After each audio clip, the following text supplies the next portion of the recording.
Welcome back. Well, yesterday, GRF had their regular monthly meeting, and for the first time in several months, they were down in the actual boardroom. And with us today is Board President John Parker. Good to see you. Was it nice to be back? Oh yeah, it's. I mean, we're very appreciative that the City Hall let us use their facility, and I mean, it's wonderful that it was as close and easy to do. But our new boardroom is pretty amazing. It is, yeah. And but I would say the sort of the elephant in the room yesterday was the technology. And we had a brief training session on Friday, and Chuck Holland and Corinne, our secretary, were there, and we learned basically, our goal was to be able to vote, to turn on our microphones, and then, so what we were doing yesterday is that screen is probably the equivalent of an iPad in terms of size. And that huge board packet is all within the screen. In other words, it's been fed into the program. So we can click on each agenda item, and it'll say the agenda item, but then if we want all the supporting documents, we can also click again and have a complete PDF file that shows all the supporting documents. So, and the other thing that we can do is it's sort of screen size, but we can make it bigger. Nice. Just like you would do on a phone. Yeah. And then we can, but when you make it bigger, sometimes you lose some of the activity buttons. Oh, I see. Okay. So then you have to remember to shrink it down to, but so we now have at different times, there's a button that says request to speak. And the president's screen is different than the other members. The people who have different screens are the secretary and the president running the meeting. And so that's why there was, I don't see it on my screen. Right. So, and, and one of the things that Corinne and I attempted to do was to create signals so that she would bring up a certain screen. And so that's why I would make a big deal out of so-and-so made the motion. And, and then we found out that there's a button to second. But if more than one person clicks the button, that's true. Creates a problem. Yeah. So we tried to get only one person to do that. And then we also, when you vote, there's a screen that says yes, no, abstain. And when you look at that screen, the buttons are the same size. Once you vote, the way you voted shrinks, but not that much. I mean, you have to look carefully. And so it was a whole learning process. And frankly, I was very nervous going to the meeting because I could just see us making fools of ourselves. And it went way, It really went well. Yeah. It went way better than we anticipated. But I can't say enough about Chuck Holland. I mean, he's such an amazing human being, and he was able to rotate around that dais and immediately hit a button that helped the board member out. And Corinne as well, and Leslie, you noticed Leslie was there as well. And everybody's working on this. You know, you have a program that's designed with expectations to do certain things. And if every motion we made, we simply made the motion, had a little discussion, and nothing changed, then you just hit a button and say yes or no. Yeah. But we change everything. Right. So on some of our motions, we have 3 or 4 votes because we've altered something. So that was part of what was going on yesterday, was to learn how we're going to be able to adapt this system for those changes. And then sometimes when we would be ready to vote, the screen would not say what we were voting on. It would say something else. And that's when I would say, it doesn't matter, we're just going to vote. We'll record the vote. It doesn't have to say that. But obviously in the future it will. Yeah, and it worked great. I thought it was wonderful. Now, do you folks still have in front of you the full agenda packet to go through. Oh, yes, it's very not much just so. on screen. Okay. And I mean, there will come a day when I think board members will be comfortable enough and techie enough that they'll feel comfortable without having the paper copy. And that will also save a tremendous amount of money. Because if you sometimes if you see the stacks that come out of our reprographics just for board packets. Right. So the technology was a thing. The other thing that I would mention is in the boardroom we have always had coffee. Yeah. Sometimes there's tea and there's always water. But the biggest sometimes the boardroom looks like there was a really bad frat party if you were to look at the carpet because of the amount of coffee that is spilled on the carpet. So there are lids for the coffee cups. Okay. And we're going to make it a requirement that everybody use the lid because that will help. It won't totally prevent a spill because the lid can come off and whatever. Right. But we're trying to keep, I mean, it's a beautiful room. Yeah, it is, So one of the things we did yesterday was to acknowledge the golf tournament. Yes. And the incredible contribution that the Men's Golf Association was able to make to the foundation. Now that is the first time that we've ever done anything like that in that room. And when we did a presentation for an employee who did an act of courage, a life-saving act of courage, when we were at City Hall, what happened was we weren't in front of the camera. Yeah. So when they said to me, well, where do you want us to stand? And I said, well, just stand in front of us, not thinking about sound. So I apologize on the presentation, and that actually came up Monday that we were going to do that. So, but everybody got to see the amount, and if people didn't see the amount, last year the men's golf tournament made a contribution of $19,000 plus to the foundation. This year, working in conjunction with VMSI, the amount was $43,000 plus. I mean, I want to say it's close to $43,500. So more than double. So they deserve all the attention and recognition. And on the VMSI side, Lori Moss and Brian Gruner, the Director of Recreation,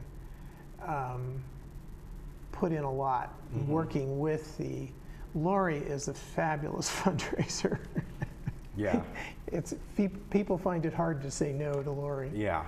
And so that combination of staff working together with the men's club, and I went to the dinner, I'm not a golfer, and it was just a really nice event. So great. That's fantastic what they raised. Good for them. Very good. And as far as business, we always have a resolution about committee assignments.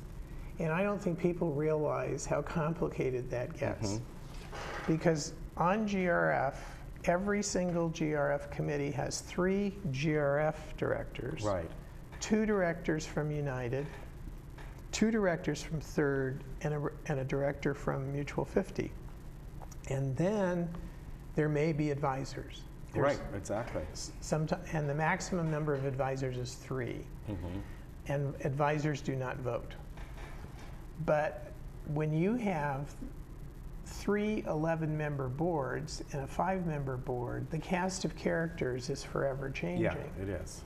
And there was recently quite a bit of change of personnel on both United and Third. So the committee assignments were like so outdated that a chair, when they were trying to notify the people of a meeting, didn't even know who to send it to. Right. And as recently as Monday, we were updating that list. And then on Tuesday, when we actually had the resolution, we still had 3 changes that had happened between Monday and Tuesday. But, and so that's why, and you see, each time there's a different president, the president actually, one of their duties is to make committee assignments and to put the people that they feel will best do the job on that. And that happened recently with United, of course. Yes. So that's a little more complicated than it appears, but it is an important thing that people know, where they belong. Right, exactly. And what their duties are. The drone policy, disaster preparedness. So that got approved by resolution, and that's an incredible, there was a presentation. We hired a consultant to do the plan, and I think as this evolves, the community should feel in good hands that we really have a state-of-the-art plan. And so that essentially put the stamp of approval on that plan and that task force. Then we also had the drone policy, and we passed a drone policy, and then months ago, then it was sent to the mutuals. The mutuals had several comments, so the drone policy was completely revised. There was a whole separate meeting to discuss it, and pretty much where it stands now is you don't fly a drone in Laguna Woods Village until you have the stamp of approval from Chief Tim Moy, and there's a whole application process and so on. And it's a first step. And as I mentioned in the meeting yesterday, LA County Fire Authority was having a meeting about the use of drones in fire prevention. And then I was watching that station from Japan. Yeah, you were mentioning that. And they have so many drones that they're now creating software so a drone can intrude on another drone's space. So this is, I think drones are, there's going to be a lot of time and effort spent on how to make them a good thing versus a bad thing. Yeah, and you brought up a very good point with LA County. I know that Orange County Fire is looking at this as well. On the plus side, they want to use them as a tool. On the negative side, they want to make sure that when there is a fire going on, they don't want people flying drones within their airspace because they have to put their copters down then. So there's a plus and there's a negative. Definitely. Now, I mean, they're an incredible tool. Yeah. But in the hands of the wrong person, they're just a total nuisance. Right, exactly. So, so those were the unfinished business, committee assignment, disaster, the drone. Under new business, we did have a disciplinary action against a board member, which I will not discuss because if you notice the meeting, the only person who discussed it were our attorneys. Right. And that I think is appropriate. But then we had, in our negotiations for all the different television stations that we have contracts with that broadcast on TV6, Fox Sports, one of our very most expensive contracts. So I hope all those people that like those sports realize how much it costs. Yeah. Because it's staggering. Anyway, as a perk from that contract, we are entitled to the use of luxury suites at the various sports venue. And evidently this was not a new perk. It was new knowledge to the board. And so we felt that it was important that there be a policy on what is the appropriate use of those boxes and who should decide who uses those boxes. And so we discussed this, we've been discussing this for several months. And finally to the point where we have a resolution. And no board member can use the box. So it's not like... Right. And so what the resolution calls for is outstanding representatives of the community. You know, like we've had employees that saved lives. Right. We had a resident who, her vigilance pretty much prevented a fire. So that we would be able to recognize that sort of behavior. We're also trying to recognize, major contributors, maybe to the foundation or that sort of thing. So we had a whole list of appropriate recipients of this perk. And we also, but all the discussion tended to focus on whether these suites would be used by a lobbyist or not. Now, for some people, lobbyist is a dirty word. But the reality is there's so much legislation, there's so much regulation that it almost takes a professional to explain to the people who regulate or legislate how what's going on is affecting you. Yeah. And we are a very unique community. I mean, we're like a city, but we don't have the rights of city. So we have been searching for a lobbyist that would be appropriate to our community, and that will happen. And so we felt that it was an appropriate use of the perk of the box that should a lobbyist want to use that as a venue to get the ear or present a case to a regulator or a legislator.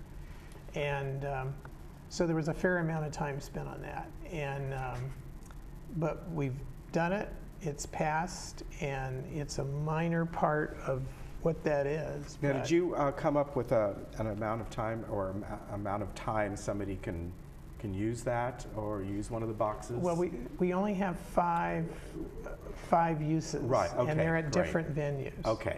See, each, I mean, like the Pond, Angel Stadium, right. I think Staples. Yeah, exactly. Yeah. So Fox has the boxes right. at these different venues.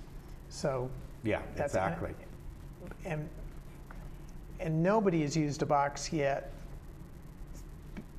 that I'm aware of since we were aware of it. So right, exactly. We were just trying to develop a policy. Yeah, and that was a good point you made yesterday when you were talking about the lobbyists. And you're right, depending on what side you're on, they can be for you or, you know, that's just the way it is. Yeah, definitely good point though. And I mean, and the example that I gave on disaster preparedness, we are not eligible for FEMA funds. Right, which I didn't realize that. Yeah. The city would be available. Right. And then we'd have to negotiate with the city whether they were going to give it back to us. Exactly. So, good point.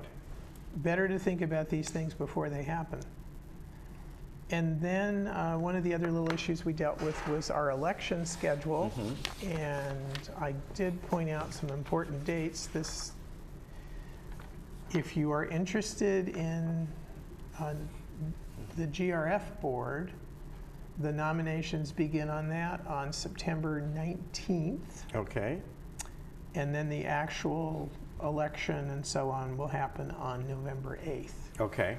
And on future business, one of the things that we want to do this election season is for all the board candidates is to have them film a statement that could be shown on Channel 6. Right.